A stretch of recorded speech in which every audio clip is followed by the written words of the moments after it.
Let's go. Welcome, everybody. The purpose of tonight's meeting is to demonstrate what a real Toastmaster Club does. That each one of you can learn to stand up and speak with confidence and share the story within, accomplish whatever it is that your personal goals are, but that every single person in Toastmasters can learn how to speak with confidence. Tonight we're going to have a prepared speaker. Then it's going to be 5 to 7 minutes, which is what most of our speeches are during our meetings. Sometimes we do longer, but for regular meetings it's 5 to 7. We will have an evaluator that will do a 2 to 3 minute evaluation, and it's mostly to point out the things that a speaker does very well as make some recommendations for improvement. And then we're going to do a little thing called table topics, where we'll do some impromptu speaking. And tonight's speech will be 5 to 7. Jennifer, come up and give us your speech.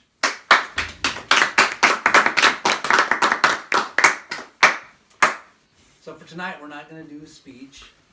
I'm going to cut that part out because all of you know how to do a speech. Then when Jennifer finishes, we're going to clap loudly and applaud. And then the evaluator, if you're doing the meeting by yourself, you can go right into that. Hi, I'm Todd. And if you're the evaluator, you come up and you go over the sheet and you say, I like that Jennifer's speech had an open and a body conclusion. Right, Will? What else did you like about her presentation? She was very energetic. Okay. Any feedback? Oh, just loved her pauses, how she paced everything. Okay. Had a very nice presence standing there, commanding the room. Okay. Personable, friendly. Yeah. All right. I love the eye contact. Okay. I liked her hand gestures and how she brought in the crowd.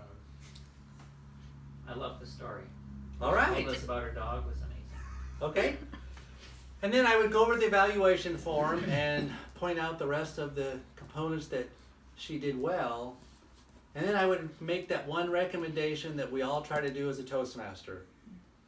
And just say, next time maybe try a speech that allows you to use more vocal variety. Because there'll be times where you want to use vocal variety to make your point. Or something along those lines. It's not, you're going to be real kind because there's new people here and we don't want them to think that we're just pounding on people. Mm-hmm. So even if they're a very advanced speaker, just be real good on the evaluation, but do give one recommendation for improvement. And then I go into something like this.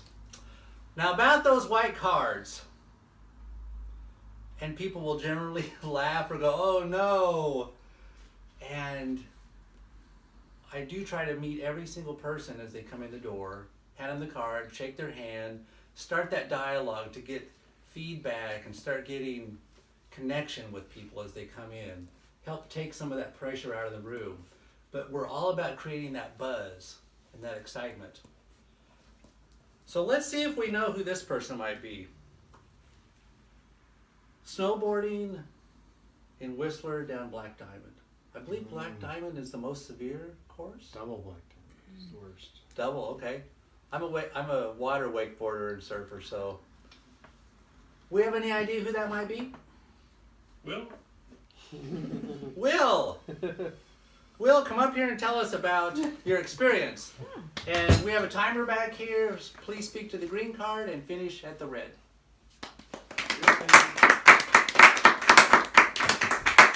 Mr. Toastmaster, fellow Toastmasters, it was a real thrill coming down Black Diamond because I've never done that before. I just started learning how to snowboard because I was normally a skier. I like skiing, but I never really picked up a snowboard before. So I figured I'd try that out. My buddies took me up Black Diamond and I figured out to try it out. It was a thrill. I hurt myself real bad because I didn't know how to snowboard. See, I was naturally a skier, right? But that was fun though.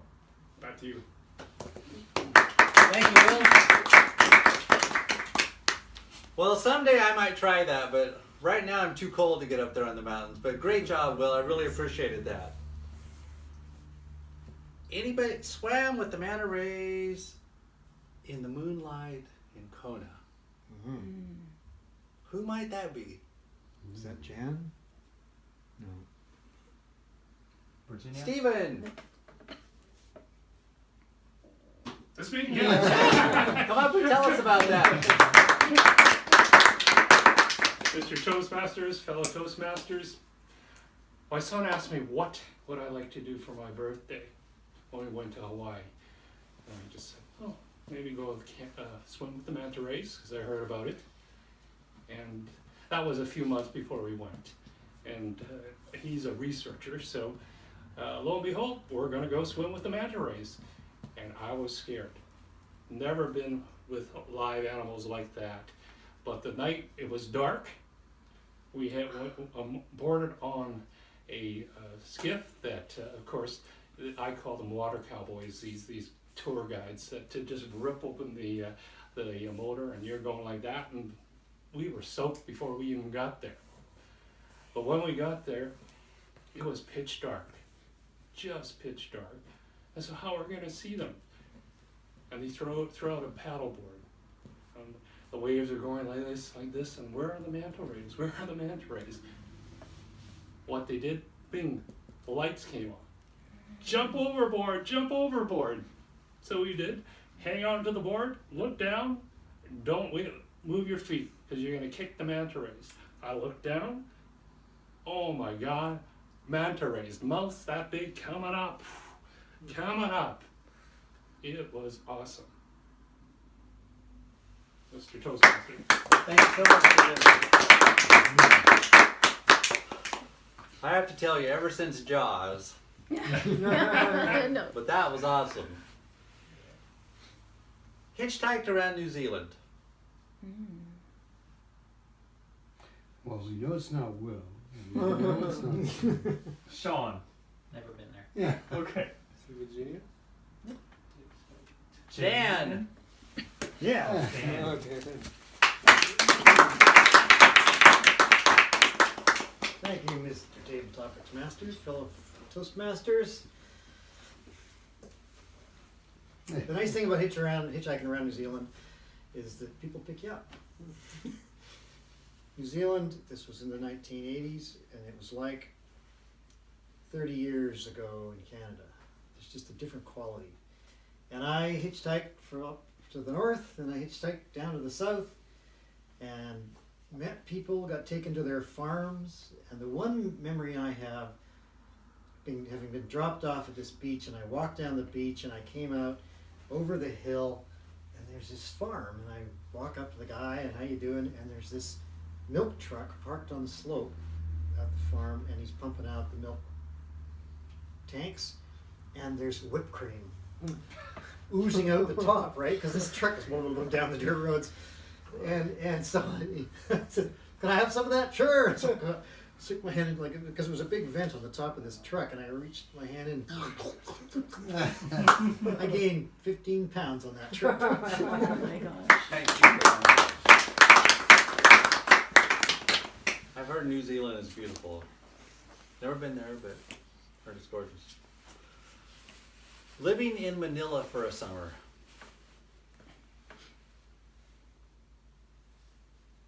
David? You got it. Thank you, Mr. Toastmaster, fellow Toastmasters. Brought up in a Western North American environment, never having gone to a third world country.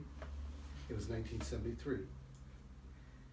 I was between second and third year of law school, decided that I wanted international experience. And I joined Canadian Crossroads International, and they assign you to a certain country and a certain place. My assignment was Tondo, the slums of Manila. And I was placed with the Zone 1 Tondo organization for the summer. These are people, 60,000 strong, 60 to 100,000, that live on the breakwater and surrounding harbor. And the organization used the Saul Alinsky method. of community organization, where they mobilized the people who lived in the slum area to have them, provide them with social services and organize them for, as a powerful unit, to have their voice heard. The first day that I walked into that slum, I was just overwhelmed with every sight and sound you can think of. There was an abandoned railroad that I walked down. There was sewage that was seeping there, and with that, the attendant smell that arises. There were little kids with abscesses just running around playing. One child with a bulbous nose, as some sort of elephantitis of the nose. All of these kind of sensations and sensual perceptions hit me. But the people, they knew where I was coming from, and they put me, they basically put me in a cocoon. They understood that this was very novel for me. And the first night, I slept in a clinic. It seems kind of strange, you know, clinic, but that was going to be my room. It was about 2 o'clock in the morning. I heard these screams, and something that I had not heard before. And it was a woman crying and really at the top of her, in a great agony. And it was not till the morning that I heard that she was actually giving birth. And these experiences sort of lapped and overlapped each other to the point that I became part of their family, the people who were organizing and who lived there. And they, you know, we had a lot of good parties. And I remember one party, we used to drink San Miguel gin every night. And I got into it too. I was about 25, 26. I got into it too, and one night the fellow brings out a revolver. You know, I mean, you can do anything in the slum area. And he says, Dave, you want to try it? I said, yeah, sure. And no, they were smart enough not to let me take the role. But, you know, he let off a few rounds, and that's the first time I ever heard a gun. And so it was these kinds of experiences. And I could go on and on. Mr. Tosa. Thank you so much. We are blessed in America and Canada, and that's for sure. Aren't we? Easy. Gliding along the Fraser River.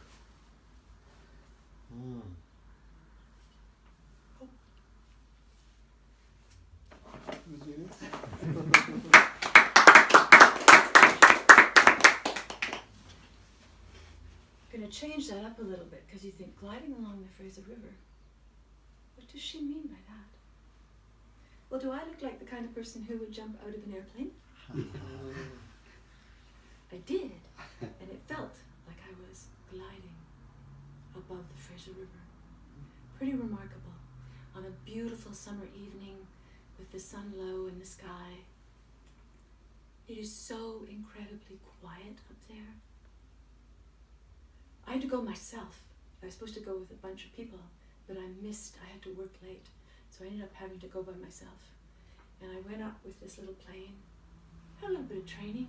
They put you in a funny suit, and they tell you to count to 6, 1001, 1002, 1003, 1004. Pull the cord. Right, away you go. And I was thinking, oh yeah, I can do that. I can do that. We get up there and it's just so amazing. You're just floating around in the valley and it's so incredibly beautiful. They go around once and drop a streamer so they can see where the wind is flowing. And then they say, okay, your turn. Get out in the window. You go. And they stand you out in the window and you get ready, and then he slaps your thigh and you fling yourself back. And you, of course, you forget to count. But in the first jump, you're hooked with a long cord, right? So I actually did remember at some point I went, okay, and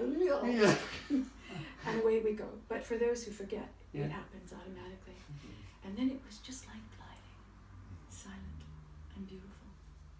You have your little handles that you can turn a little bit and go around in circles for a little bit as you look down. You just forget where you are. And it was the most remarkable trip I've ever had. And it was like, just so memorable, the dream and the beauty of it all, until I hit the ground and broke my ankle.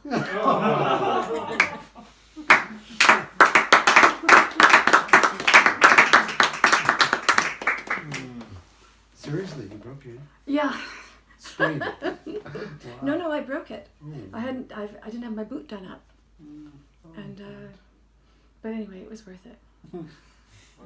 What's that military saying about jumping out of a perfectly good flying aircraft? Yeah. Look at that. All of your friends got up here and spoke. Wasn't that fantastic? I know that every single one of you could do that. But we only have so much time today. If we had a meeting next week, how many of you would be here? And that's the response that we get. Because they've seen their friends, we're allowing them to participate, and we're creating the buzz that you have in all of your great home clubs where people walk in and they want to be part of that. And that's exactly what we do here. Now, the one question that we'll get is there'll be some bean counter in the audience, and they'll say, how much does it cost? Cup of Starbucks. $45 every 6 months. And they're like, okay. So what my district director year, we did 14 of these demo meetings. We chartered 12 of them fairly quickly. Sometimes, most of the time, the same day. If you get 25 plus people in the room and you have that type of environment, you will charter. And then I just go right into, okay, let's think of a name for this group. Everybody gets 2 votes. Let's throw out some names. I generally have a scribe put them on the flip chart. And then once you get a list of names, everybody gets 2 votes. Top 2 choices go for the next vote, and there's the name of the club. And then we go right into naming officers. And we do that the first day.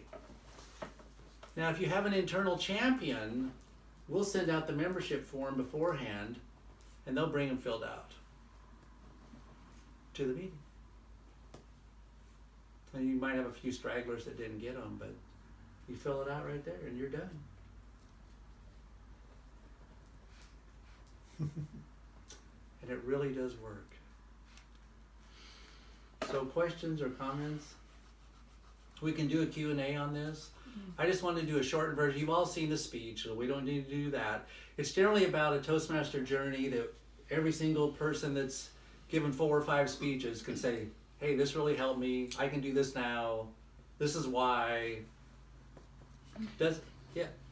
Do you need enough people there to be able to sign up everyone for a club? Like, do you need over 20, or can you do it with a smaller group? You can do with, the best is to have 25 plus. Yeah. You'll do it right then.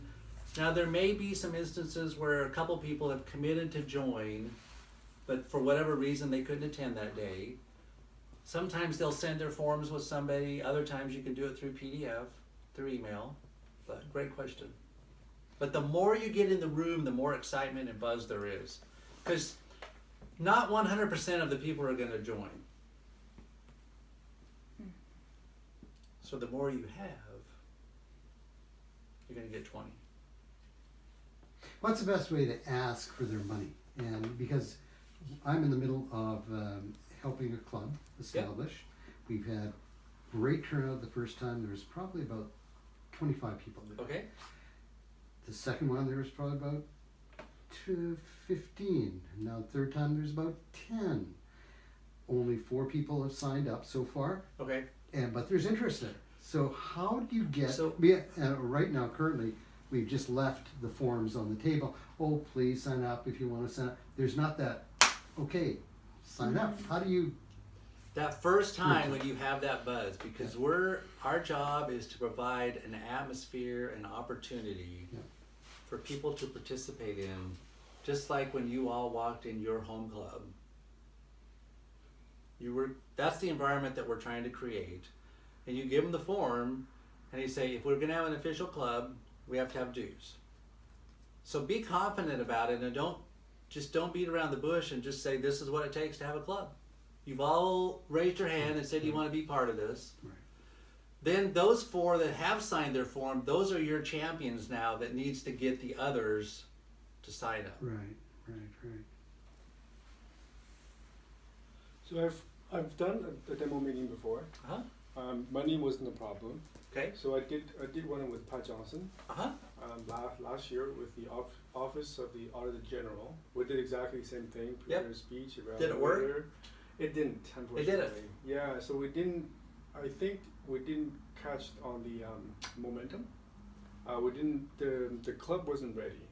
The money wasn't a problem because the company was going to pay for it. 19 people came. Wow. It was great energy. 8 people signed up. Okay. But the message from us is you need 20 people to create a team, to create a club. You do. And so they're thinking, okay, should we open this up to as a community club for people to come in? Because they didn't have 20 people. And we followed up, they said they had 13, they had 14, they had 16, and some of those people left. And then it was just kind of like... Is it open to went the away. community or closed? Well, they want to do a closed club. They want to do a corporate club, Okay. right? But they need 20 people. Who's the internal champion? Well, one of the manager was the internal champion, and Okay. he really wanted this to happen. So then somehow I would talk to them and say, we had this many people sign up, we're short a few more members. Mm-hmm. Do you have any other employees that you could have Well, join? the company has 250 people, right? So get them to So, help you. Yeah.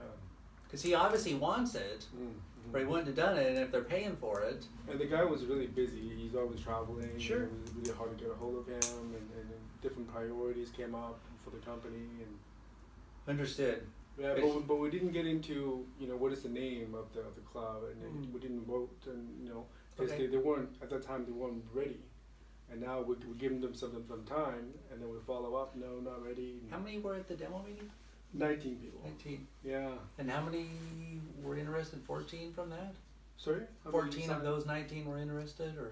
And in the end, but that day at that meeting, it was 8 people signed up because So I passed half. around the sheet, right? So said, if you're interested, put your name down because we were preparing for the forms on the back end. Yeah. But we were so close, but it didn't work. I would talk to that manager somehow and see if he can help you, because the internal champion can put pressure on that you can't, and they can persuade. They know the culture. Yeah. Like the thing I'm picking up on is the confidence. It's like you're assuming we're running this. If you showed up, you're assuming that people are showing up because they want to be there. So it's like, okay, well, this is it. You raised your hand, so let's Yeah. here's the form. Let's go. Kind of is like there's an assumption of it to go. That's a good point. And that kind of rubs off on people. I do walk in with the attitude of if you have 25 people, you can check with my district, but I walk in with the attitude if you have 25 people there, we will charter. And I think you're right. I think that comes through that it's going to happen. So, And it's not like you're trying to convince them. I think like people, the fact that they showed up, and everyone needs it. yeah, So- exactly. Yeah. You could use this for a club that's struggling, even if it was a different location. You could, yeah. Yeah. Like an open house type situation? Because there's 5 members in our club, and we did a meeting at another location because one of the members works there, and we had 8 people show up. So we could do it again Yeah. and do it in this format. So we talked about a similar circumstance today, Jan and I, and if somehow you advertise this and promo it and bribe them with food and blow it up in an open house, you'll probably get more people there, and then you could do something like that. Yeah, absolutely. When I was an area director, I had a couple clubs that were short on, it's either an educational problem or a membership problem. Unless you've got some Yahoo in there that's stirring up problems, but that's another issue. So we'll assume it's one of those two. And there was this club that hadn't been distinguished for like 8 years. And she says, Todd, we need to get a few more members. And there's 2 towers of office buildings there with probably 500, 1,000 people. Wells Fargo, and Joe Stump at the time, the CEO, had been a Toastmaster, and he said he would never have been CEO of the bank if he wouldn't have joined Toastmasters. And there's a video out floating around on the internet. And I said, okay, Caroline, if you advertise this on your intranet and throughout these 2 buildings and did an open house and we brought in a professional speaker, do you think that would help you? She goes, yeah, you could do that? And I said, yeah. So we picked a date. On the way home, I called my mentor. He was a past ID. Travis, I need your help. What is it? I need you to be a speaker at Stagecoach Speakers. What date? I told him, he says, I'll be there. And we did that twice that year, and we got 6 members, and they were select distinguished. So it's using tools like that to draw people in, but we all know that the bigger the audience, the more buzz, and that's what makes it work. But is there anybody that couldn't have done this type of meeting tonight? Every single one of you can. You really can do it by yourself if you have to. Nice and simple, yeah. That's good. I think 2 or 3 people is ideal, probably, maybe 4, but What about evaluations if you're going to do it alone? So you probably need a general evaluator as well, right? no general evaluator. I normally pick somebody from the audience to be the timer, and I just give them the cards, tell them what the time are, and hold it up. One of the new invitees. No general evaluator, no odd counter, none of the other stuff. They don't care about all that at this point. This is just to show them a speech that they believe that they can do at some point soon. Get them to participate in the evaluation. So if I'm giving the speech myself, I'm going to have them evaluate me. Did I do the following? And get them to give me feedback. And then I'm going to go right in the table topic. At Tesla, we started a club at Tesla in Fremont, and there was, I think, 40 people in the room. We charted that day, no problem. We were talking about doing a couple more clubs. And I got up and I said, about those white cards, and they just goes, oh no, and I said, hey, your employee evaluations are coming up. And they all laughed. We had a good time. Light and simple. Jen. What do you say about charter members?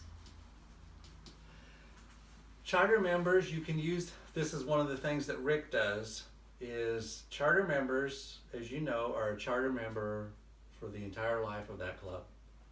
And there is a special recognition. You can do certificates for that, but they're a charter member for the history of that entire club. And so you can use that as another bonus. Okay, the first group of people that signs up are charter members, and there's a spatial recognition for that. So good point. I think if you're having fun doing the demo meeting, because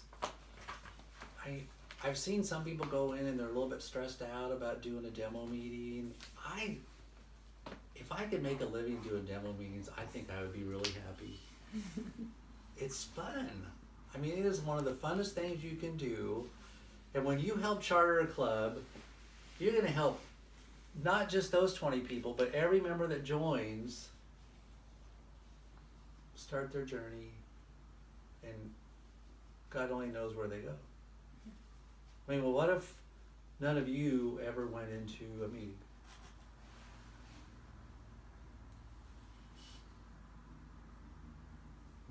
It's huge. So,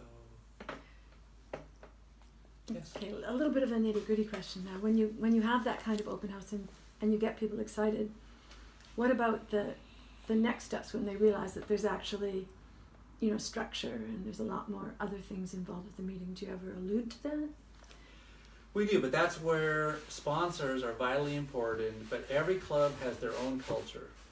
And the key is to not have a sponsor dictate that it's going to be just like their home club, which we see area directors do that at times when they go in and they want to transform it to their club. It's to let that group of people blossom into their own culture. Some clubs are more structured than others. Yes, we should have agendas. Yes, we should have our roles filled. Yes, we should have officers and training, but there's some flexibility in how they accomplish those goals. So I would let them blossom. At first, it's about getting them up before the group and start their journey of speaking, and then developing these processes. Because for a while, they're not going to be able to evaluate. They need to have a few speeches out of their way to evaluate. Because we don't want them getting up there and ripping one of their colleagues to smithereens. That's not helpful. We want to be really careful. But as 20 brand new members, just like the members that all of you mentor, and you see those 20 members rising up.